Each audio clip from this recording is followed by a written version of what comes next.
We're just rounding up a trip here in the Nuba Mountains. We're here in San Luis Potosí, Mexico. I am here in Harare. Human rights protect all of us, but they are perhaps most meaningful when we think about the most vulnerable members of our societies. What is Human Rights Watch? I see Human Rights Watch as the messenger for people who have been victims of human rights violations. Human Rights Watch, what we're really trying to do is understand the kinds of suffering that people are going through and how we can help to prevent that suffering.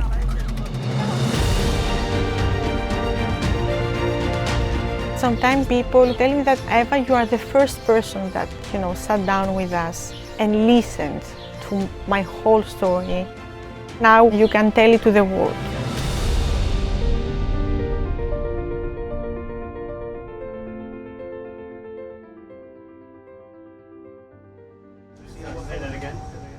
When we talk about migrants and refugees, a lot of the time people will talk about desperate people. And I really prefer to talk about desperate reasons, desperate situations, desperate risks, and courageous people. Because the people that I've met are some of the most extraordinarily courageous and resilient people you can imagine. It takes so much bravery to embark on these dangerous journeys and so much enterprise. And I've seen that in young boys, I've seen it in older women, I've seen it just in so many different people from so many different countries. How many days since they've had the medicine? My work at Human Rights Watch primarily involves speaking with refugees and migrants about their experiences at home and on the journey, but also what happens to them once they reach a country in Europe, and to collect those stories and try to make sense of them and understand where the responsibilities lie for the abuses that they have faced along the way and what responsibility European countries have for the hardships that they faced on these migration journeys and once they reach European borders. One of the things that we've seen over the years is how the countries of the European Union and the European Union as a whole have really focused on trying to seal their borders. And one of the ways in which the European Union has done this that is most upsetting, is most abusive in terms of people's rights, is the cooperation with Libya, enabling Libyan forces to intercept boats and return people to horrific detention centers where they are held in extraordinarily abusive conditions. So when I go to Libya with my colleague who's an expert on Libya, and we go into these detention centers and we sit down and talk to people, we are getting their stories and we are looking around, we are taking in all of the details about where they are being held, how they've been treated, and we're taking all of that in order to then go back to Brussels and sit down with European policymakers and say, look, this is what you are aiding and abetting. This is what your policies are helping to maintain. You are contributing directly to the suffering and abuse that these women and men and children are facing in Libya. So you need to change.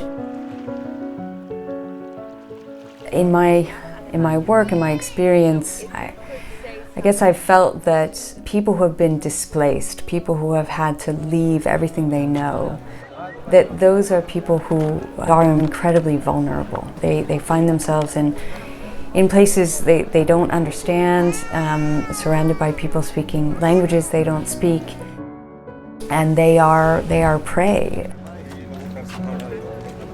I think history has shown that upheaval can completely destroy the lives of anyone.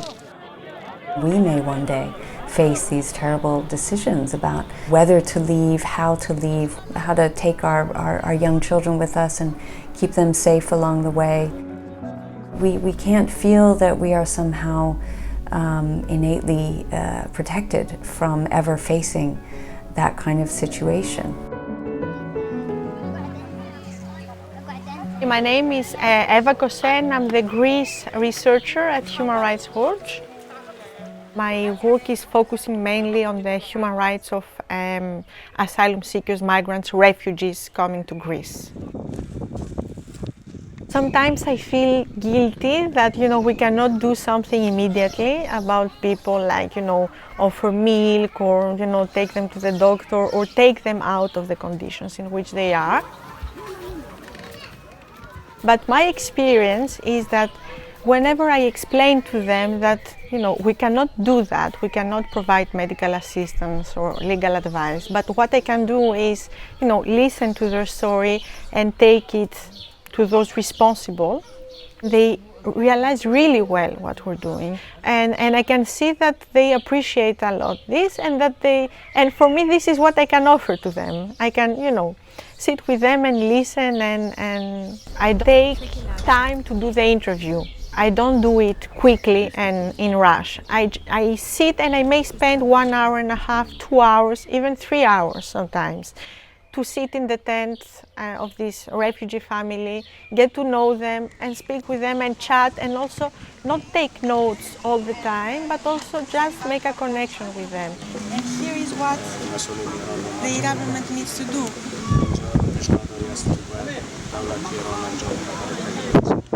Sometimes they listen to us and some other times they don't. But we push. So right now in Greece, the situation for refugees continues to be, really problematic, really bad. Greece is one of the main entries of migrants and asylum seekers, and some of them are children traveling without their parents or someone that can take care of them. Normally, what the Greek government should do when, such children enter the Greek territory is to protect them, to take care of them, to place them in a house, on a shelter, or in a foster family. But because there is a lack of accommodation facilities in Greece for unaccompanied children, the Greek government puts them in detention, practically placing them in the basement of police stations where jail cells are. I always felt that this is such a gross violation, the fact that children are put behind bars in the basement of police stations in Greece, that at some point it has to change, because it is against European law. It is against, there's been decisions from the European Court of Human Rights, judgments against Greece. So at some point it needs to change. We just needed to find the right tools to make that change. We started working on that issue in 2008, more than 10 years ago, and we never stopped working on it. Our last tool to use involves asking the public to take action in order to push the Prime Minister of Greece and calling him to end detention of children. And it happened. The government listened to us, and finally, in December 2020, a few months ago, the Greek Parliament passed an amendment that ends once and for all detention for unaccompanied migrant children. Surprisingly enough, even though I have, as a person, I have public speaking fear, when it's about advocacy meetings, even with high-level officials, I don't feel stressed. I feel an urge to communicate to them what's wrong and what they need to do in order to change things, what's their responsibility. So I feel some kind of urge to, push things forward. Change takes a lot of time to happen. I try to show that refugees are people like us. We should accept them. We should accept them because this can happen to us too. You never know.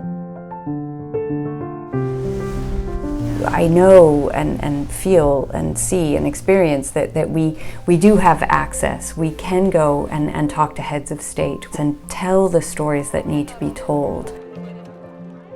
Over the past decade, there has been a shift in the way we talk about migrants and refugees, and we talk about their rights. We have seen nowhere near the kind of progress that we need to see, but it is on the agenda. It is part of the conversation now.